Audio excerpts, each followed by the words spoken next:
صدق اللہ مولانا العظیم۔ بارگاہ رسالت میں آپ صلی اللہ علیہ وسلم میں درود پاک کا ہدیہ پیش کریں۔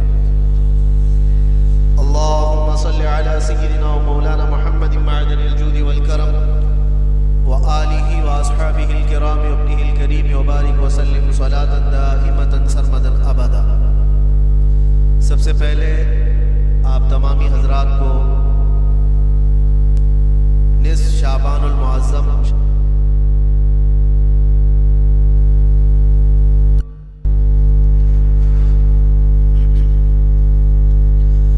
اللہ تبارک و تعالی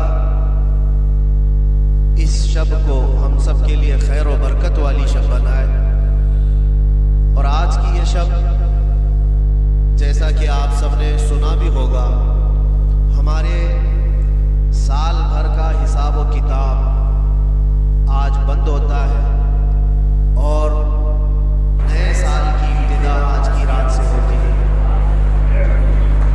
آج اللہ تبارک و تعالیٰ فرشتوں کو حکم دیتا ہے کہ کس کے لیے کتنا رزق اور کس کے لیے زندگی میں کیا کیا کام ہونے ہیں، بلکہ بزرگوں نے فرمایا کہ آج کی رات کچھ لوگوں کی موت لکھی گئی ہوگی، فرشتوں کو بتایا گیا ہوگا کہ مہینے کے بعد 2 مہینے کے بعد جب بھی اس بندے کی موت آنے والی ہے، جبکہ وہ بندہ اپنی شادی کی تیاریوں میں مصروف ہوگا، کچھ لوگ اپنے گھر بنانے میں مصروف ہوں گے، لیکن ہم میں سے کسی کو خبر نہیں کہ آج کی رات ہمارے متعلق کیا فیصلہ ہوگا۔ اسی لیے آج کی رات دعا کی رات ہے۔ اللہ تعالیٰ کی بارگاہ میں ہمیں آج نہایتی خشوع و خضوع ادب و احترام کے ساتھ اپنے آنے والے سال کے متعلق خیر و برکت کی دعا مانگنی چاہیے۔ خوش نصیب ہیں یہاں پر بیٹھے ہوئے وہ لوگ، رات کے 12 بج رہے ہیں، ممبئی جیسے شہر میں نوجوانوں کی آج رات تو اکثر دیکھی جاتی ہے سیر سپاٹے میں، گل کپاٹے میں گزر رہی ہوتی۔ بہت سارے لوگوں نے تو آج کی رات کو بائک رائڈنگ کی رات بنا لیا ہے۔ کتنے حادثے ہوئے، کیا کیا چیزیں ہوتی ہیں، لیکن قربان جاؤ رب ذوالجلال کی اس رحمت کاملہ پر ان ہزاروں اور لاکھوں میں سے اٹھا کر کے مولا نے تمہیں اپنے گھر میں بٹھایا۔ اور یہ حدیث پاک میں اللہ کے رسول صلی اللہ علیہ وسلم ارشاد فرماتے ہیں، جب رب تبارک و تعالیٰ کسی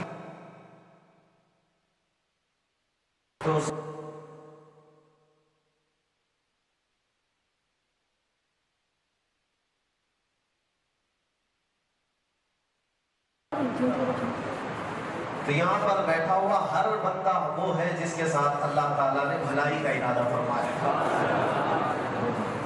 اب یہ سوچ کر کے اٹھو کہ ہمارے بن مانگے اللہ تعالیٰ نے اپنے گھر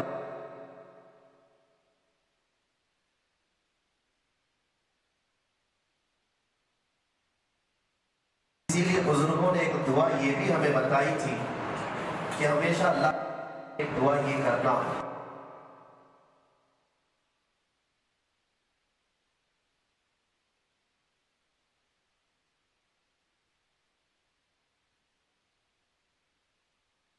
السلام یہ تمنا کرتے تھے کہ کاش ہم آخری نبی محمد رسول اللہ صلی اللہ علیہ وسلم کی امت میں پیدا کیے جاتے، جبکہ وہ نبی ہیں اور نبی ہو کر ان کی تمنا تھی کہ اس امت میں پیدا ہوں گے۔ لیکن تم اللہ کی بارگاہ میں ہمیشہ یہ عرض کرنا کہ مولا میں نے تو مانگا نہیں تھا، بن مانگے تو نے مجھے اپنے نبی کی امت میں پیدا کیا۔ ہمیں سے کس نے دعا کی؟ کون دعا کر کے اس امت میں آیا؟ کسی نے نہیں، یہ تو ہماری قسمتوں میں لکھا ہوا تھا، ہماری روحوں پر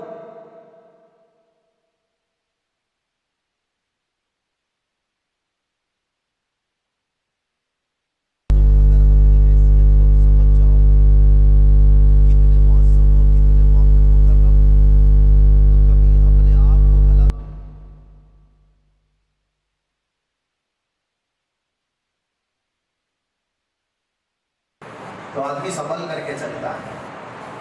میں اکثر ایک مثال دیا کرتا ہوں، میں اگر اپنا پہنا ہوا یہ امامہ کسی کو دے دوں، کسی میرے عزیز شاگرد کو یا کسی ملنے والے محب کو، اور کہوں کہ اس کو سنبھال کر کے رکھنا، آپ مجھ سے بہت محبت کرتے ہیں، محبت کرنے والا اس امامے کو لے گا، اگر پہن لیا لے کر کے اس کی جو بھی عقیدت ہے، مجھے یہ بتاؤ جب تمہارے سر پر یہ امامہ ہو تو کیا شراب کی دکان کے پاس کھڑے رہو؟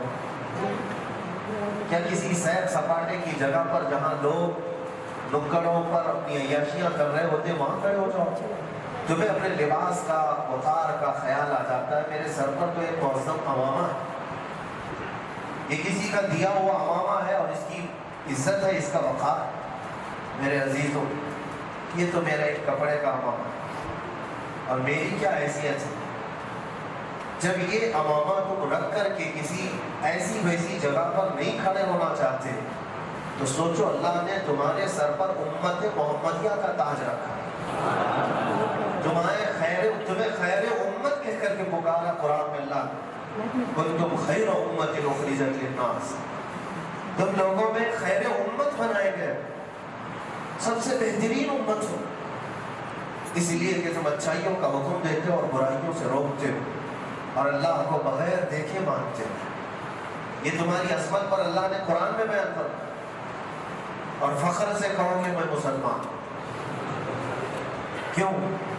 کوئی مجرم ہے، کوئی جرم ہے، بلکہ لاکھوں کی بھیڑ میں بھی کہو میں محمد عربی کا غلام۔ ہمیں اس بات پر کوئی جھجک نہیں اور شرم نہیں، ہمارا نام چھپانے کی ضرورت نہیں، اور نہ ہی ہمیں شرم و جھجک سے جینے کی ضرورت ہے، کیونکہ تم عظمت والے۔ اللہ تعالیٰ نے قرآن میں تمہیں کیا فرمایا پتہ ہے؟ لوگ آج کچھ ایسے سیکولر لوگ، سیکولر کا مطلب ہوتا ہے وہ آدھا ادھر آدھا ادھر رہنا چاہتا ہے، پورا کچھ بننا نہیں چاہتا، یعنی وہ اپنی آئیڈینٹی چھپانا چاہتا ہے کہ یہ بھی راضی رہے وہ بھی راضی رہے، دونوں کمیونٹی کو، یا چار ہوں تو چاروں کمیونٹی کو راضی کر کے رہوں۔ ایسا ہوتا نہیں ہے، بیچ والا تو پھر بیچ والا ہی ہوتا ہے، ادھر کا بھی نہیں ادھر کا بھی۔ اللہ نے تو قرآن میں فرمایا تم پورے کے پورے مسلمان ہو جاؤ، اور اس لیے شرم و جھجک ہمیں نہیں ہونی چاہیے کہ ہمارا نام ہمارے باپ نے مسلمان نہیں رکھا۔ قرآن میں اللہ فرماتا هو سماکم المسلمین، وہ اللہ ہے جس نے تمہارا نام مسلمان رکھا، اللہ ہے۔ ہمیں فخر کے ساتھ جینا ہے۔ بہتوں کو میں نے دیکھا نوجوانوں 5 کلو کی جینس پہننے میں تو کبھی شرم و حیا نہیں محسوس ہوتی، 50 گرام کی ٹوپی چھپا کر کے رکھتے ہیں، چھوٹی سی ٹوپی ہوتی ہے اس کو بھی چھپا کر کے رکھتے ہیں کہ پتہ نہیں لوگ کیا سمجھیں گے، لوگ کیا سمجھیں گے۔ یہ تمہارے سر کا تاج ہے، اور اپنی نشانیوں کے ساتھ جیا کرو، اپنی آئیڈینٹی کے ساتھ جیا کرو۔ میں یقین کے ساتھ کہتا ہوں، یہ میرا چیلنج ہے، اے مسلمان، ایک بار تم صرف شکل سے بھی اگر میرے مصطفیٰ کی غلامی اپنا دو تو کیڑے مکوڑے یوں ہی دب جائیں، کوئی کسی کی اوقات نہیں، کیونکہ اللہ نے تمہاری ہیبت رکھی ہے، تمہارے اندر اللہ نے رعب رکھا، ایمانی رعب ہے۔ اللہ کے نبی صلی اللہ تعالیٰ علیہ وسلم ارشاد فرماتے ہیں رب تعالیٰ نے مجھے ایسا رعب عطا کیا ہے کہ 500 میل دور بھی میرا دشمن ہو تو اس کے دل میں اللہ میرا خوف ڈالتا ہے۔ اور یہ خاصہ رسول پاک صلی اللہ علیہ وسلم کا حضور کے صدقے میں ان کی امت کو بھی ملا، ان کی امت کو بھی ملا۔ اور ہم دیکھتے ہیں کبھی کبھار ہم کو احساس ہوتا ہے کہ فلاں کیا کر لیں گے، ان کے پاس اتنی طاقت، ان کے پاس اتنی طاقت، لیکن ہم کو خود نہیں پتا ہوتا ہے ہمارے پاس کیا طاقت ہے۔ ہمارے پاس ایمانی طاقت ہے، عشق رسول کی طاقت ہے، اس میں شرم و جھجک اور حیا کی ضرورت نہیں، علن اعلان فخر کے ساتھ رہنے کی ضرورت ہے۔ میرے عزیزوں، مجھے ایک بات یاد آتی ہے، حالانکہ لباس ہوتا ہے، میں سادہ لباس نہیں پہنتا ہوں جب کوئی پہچانتا بھی نہیں، ہم سادے لباس میں بھی رہتے ہیں، لیکن جس وقت مجھے گجرات کے رشتہ داروں نے بہت بھیڑ بھاڑ میں گرفتار اپنے شہر میں تماشا بنایا تھا، یاد ہوگا آپ کو. آج سے ٹھیک 1 سال پہلے خیر خانے سے شب برات منا رہا، آپ سے دور تھا، لیکن اللہ شاہد ہے، اللہ شاہد ہے، ہمارے دل میں رب تبارک و تعالیٰ نے بات برابر کی خوف کبھی نہیں تھا. بات بتا رہا ہوں، وہ اتفاق تھا کہ میں جس حالت میں گھر پہ بیٹھا ہوا تھا اسی حالت میں نکل کر کے گیا. جبہ بھی تھا اور امامہ بھی تھا، کسی جلسے سے واپس آیا ہوا تھا، اسی حالت میں گئے اور اسی حالت میں انہوں نے 3 دن تک کپڑے بھی نہیں بدلوائے. لیکن ہوا یہ کہ مجھے خود بھی احساس نہیں تھا آگے کتنے چل رہے ہیں، پیچھے کتنے چل رہے ہیں، دائیں کتنے چل رہے ہیں، بائیں کتنے چل رہے ہیں، ہمیں پتہ ہی نہیں تھا. ہم کو تو صرف اتنا ہی معلوم تھا کہ میرے ساتھ گنبد خضرا کا مکی ہے. ہمیں تو اتنا احساس تھا، خوف نہ رکھ رضا ذرا، تو ہے عبد مصطفیٰ، تیرے لیے امان ہے، تیرے لیے امان ہے. 1-2 پیشی کے بعد جانا آنا ہوا تو کچھ ہم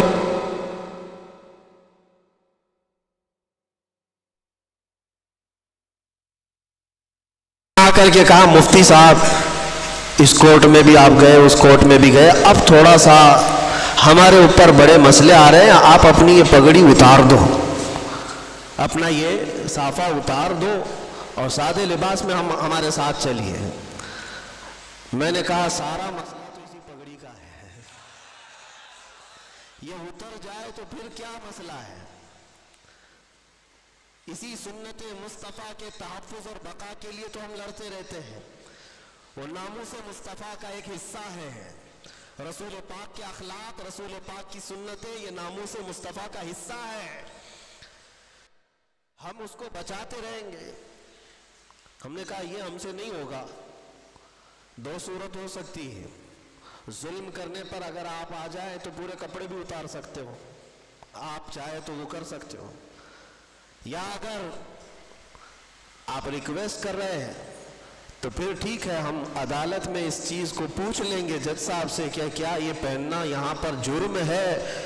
اگر وہ کہہ دیتے تو ہم اتار دیں گے. انہوں نے کہا نہیں پوچھنے کی ضرورت نہیں، جیسا ہے ویسی پہنے رہیے. میرا لباس ہے. میں یہ مثال صرف اس لیے دے رہا ہوں میرے عزیزوں کہ ہمیں اپنی آئیڈینٹی اور ہمیں اپنی شناخت چھپانے کی ضرورت کیا ہے. ارے شرم تو وہ کریں جو ننگے لوگ ہیں، شرم تو وہ کریں جو چھیترے پہن کر کے گھومتے ہیں. شرم اس کو کیا آئے جو اخلاق مصطفیٰ پر جا رہا ہو. میرے مصطفیٰ کریم صلی اللہ تعالیٰ علیہ وسلم جیسا اس دنیا میں نہ کوئی آیا ہے اور نہ آ سکتا ہے. اللہ کے نبی نے فرمایا بعثت لأتمم مکارم الاخلاق، میں تو اس لیے دنیا میں بھیجا گیا ہوں کہ تمہیں دنیا میں سب سے اعلیٰ اخلاق پر لے کر آؤں. اللہ کے نبی آئے کس لیے تھے؟ دنیا کو سب سے اعلیٰ اخلاق دینے کے لیے آئے. یہ امت سب سے اعلیٰ اخلاق پر آئے گی. بالکل اپنا منہ بند کر لیا اور سر جھکا کر میرے قریب آیا. میں اس کی حرکتیں دیکھنے لگا کہ یہ کیا کر رہا ہے، اور قریب سے قریب چلتے ہوئے آیا اور آ کر کے میرے تلوے چاٹنے لگا، میرے پاؤں چاٹنے لگا. اور اس کے بعد جیسے وفادار کتا دم ہلا کر اپنے مالک کی رہبری کرتا ہے یا اس کی خدمت کرتا ہے، دم ہلاتے ہلاتے مجھے اپنے پیچھے بلانے لگا. میں شیر کے پیچھے پیچھے چلتا رہا. یہ دیکھ رہا ہوں کہ پہلی بار ہے جنگل کا شیر ببر درندہ جو کسی انسان کے آگے چل رہا ہے اور اس کے پیچھے پیچھے یہ انسان چل رہا ہے. حضرت سفینہ کہتے میں تو راستہ گم اور بھٹکا ہوا جنگل میں تلاش کر رہا تھا اپنے راستے کو، اور یہ شیر اپنی دم ہلاتے ہوئے مجھے مدینے تک کا راستہ بتا کر گیا. ان کے جو ہم غلام تھے، خلق کے پیشوا رہے، پوری مخلوق کے پیشوا رہو گے. اور آپ کو پتہ ہے میں چند مثالیں آپ کے سامنے رکھتا ہوں. آج وقت ہے میرے عزیزوں اپنی قدر کا اور اپنی حیثیت کو پہچاننے کا. اپنی ویلیو اگر تمہیں پتہ چل جائے تو تمہاری پیشانیاں ادھر ادھر نہیں جھکیں گی کبھی، تمہارا ہاتھ اس کے آگے نہیں جائے گا۔ تکلیفیں آئیں گی، مصیبتیں آئیں گی، لیکن اس کا حل بھی اللہ کریم کی بارگاہ سے ہی ہوگا۔ آپ کو بتاؤں ان کے جو ہم غلام تھے تو کیا تھا، ایک مرتبہ ایسا ہوا کہ مصر جب فتح ہوا، ایجپٹ جس کو کہتے ہیں، سنا ہوگا مصر کا نام۔ مصر جو ہے دنیا کا ایک بہت پرانا ملک جہاں تاریخیں وابستہ ہیں، فرعونوں کا ملک، پیرامڈز دیکھتے ہوں گے، اہرامات مصر، یہ سب مصر کی تاریخ ہے۔ مصر میں تاریخ کے اعتبار سے ایک بہت اہم چیز بھی ہے، دریائے نیل، نائل ریور اس کو کہا جاتا ہے۔ یہ دنیا کی سب سے لمبی نہروں میں یعنی دریاؤں میں سے ہے۔ تو دریائے نیل کا مسئلہ کیا تھا وہ میں آپ کو بتاؤں۔ اسلام جب مصر میں داخل ہوا، حضرت عمرو بن عاص رضی اللہ تعالیٰ عنہ صحابی رسول، مصر فتح کیا، صحابہ وہاں داخل ہوئے، لوگ اسلام میں آئے، لیکن وہاں ایک بری رسم، برا رواج تھا۔ وہ کیا تھا، ایک پرمپرا لوگوں کی چلی ہوئی تھی جہالت کے زمانے میں کہ دریائے نیل ہر سال ایک موسم ایسا آتا تھا کہ وہ سوکھ جاتا تھا، پانی کم ہو جاتا تھا، اور ان کا عقیدہ یہ تھا مصریوں کا کہ اپنی 16-17 سال کی ایک جوان خوبصورت لڑکی کو دلہن بنا کر کے اس کا جلوس نکالتے اور دریائے نیل کے پاس لا کر کے اس کو ذبح کرتے اور اس کا خون دریائے نیل میں ڈالا جاتا، بلی چڑھانا جس کو کہتے، اور ایک لڑکی کو قربان کرتے تو پھر دریائے نیل کا پانی موجیں مارتا ہوا اوپر آ جاتا۔ یہ ہر سال ان کے ساتھ ہوتا تھا، ان کا عقیدہ بیٹھ گیا تھا کہ دریائے نیل کو ہر سال ایک بلی چڑھانی پڑتی ہے، ایک لڑکی کی قربانی دینی پڑتی۔ اب جب اسلام داخل ہوا تو اسلام اس چیز کی ہرگز اجازت نہیں دیتا، یہ ناجائز و حرام ہے۔ ایک قتل، اللہ تعالیٰ نے قرآن میں فرمایا نا حق کسی نے ایک کا قتل کیا تو اس نے پوری انسانیت کا قتل کیا ہے۔ حضرت عمرو بن عاص کے پاس لوگ آئے اور کہا کہ دریائے نیل سوکھ رہا ہے، پانی ختم ہونے کو ہے، کیا کیا جائے؟ آپ نے کہا تو اللہ کی مصلحت ہے، دریا سوکھے گا تو پانی بھی آ جائے گا۔ کہا نہیں، اس دریا کو ہر سال ایک جوان لڑکی کی قربانی دینی پڑتی ہے، تبھی وہ دریا پھر سے واپس پانی میں موجیں لاتا ہے۔ آپ نے کہا ایسے کیسے ہو سکتا ہے؟ کہا تاریخ ہے، سب یہی کہنے لگے، اور اس کے بعد پانی کی قلت ہوتی گئی تو حضرت عمرو بن عاص گھبرا گئے کہ وہ گورنر ہیں وہاں پر، اب نئے گورنر ہیں، انہیں پورا ملک سنبھالنا ہے، لوگ جب پانی کی شدید قلت کا احساس کریں گے تو پھر کیا ہوگا؟ تو حضرت عمرو بن عاص نے خط لکھا، کس کو؟ حضرت عمر ابن خطاب رضی اللہ تعالیٰ عنہ، امیر المومنین، غلام مصطفیٰ، نبی کریم صلی اللہ علیہ وسلم کے اس سچے جانشین کو خط لکھا جب ان کا دور تھا۔ کہا کہ یہاں ایک ایسا مسئلہ ہے، دریائے نیل سوکھ جاتا ہے اور ہر سال یہ لوگ ایک 16-17 سال کی جوان لڑکی کی قربانی دیتے، پھر پانی موجیں مارتا ہوا اوپر آ جاتا ہے۔ اب اس سال کیا کیا جائے؟ ہماری حکومت ہے، اسلام آیا ہے امن و امان کے ساتھ۔ حضرت عمر بن خطاب کے پاس جب یہ خط پہنچا تو آپ نے جواب لکھا، جواب میں 2 خط لکھے۔ حضرت عمرو بن عاص سے کہا کہ تم جس طرح سے اسلام کو قائم کیے اسی طرح سے قائم رکھو، شریعت مصطفیٰ کا نفاذ ہر حال میں ضروری ہے، لوگوں کو نماز روزے کی تلقین کرتے رہو۔ اور ایک خط میں حضرت عمرو بن عاص کو مخاطب کر کے کہتے ہیں، حضرت عمر ایک خط یہ تو میں تم کو لکھ رہا ہوں اور ایک اور خط بھیج رہا ہوں جو دریائے نیل کے نام پر لکھ رہا ہوں۔ ہے کوئی دنیا میں جو کسی دریا کو بھی خط لکھتا ہو؟ یہ صرف میرے رسول کے غلاموں کا حال ہے۔ کہا ایک خط میں دریائے نیل کے نام پر لکھ رہا ہوں، یہ دریائے نیل کو دے دینا۔ اور دریائے نیل کو خط لکھا، بسم اللہ الرحمن الرحیم، اے دریائے نیل، عمر ابن خطاب رسول اللہ کا غلام تجھ سے کہتا ہے، اللہ کے حکم سے اگر تو بہتا ہے اے دریا تو عمر ابن خطاب کا حکم ہے کہ جیسا بہتا تھا ویسے رواں ہو جا، اور اگر اللہ کے حکم سے نہیں بہتا تو تیرے بوند ایک پانی کے قطرے کی بھی ہمیں کوئی ضرورت نہیں۔ یہ خط لکھ کر کے بند کر کے دے دیا۔ حضرت عمر بن عاص کے پاس 2 خط آئے، ایک خط ان کا تھا، پڑھا اور کہا دوسرا خط دریائے نیل کا ہے۔ حضرت عمر بن عاص نے کہا دریائے نیل کے لیے ہم پر بھی خط آیا ہے، لے کر کے گئے اور دریائے نیل میں وہ خط ڈالا۔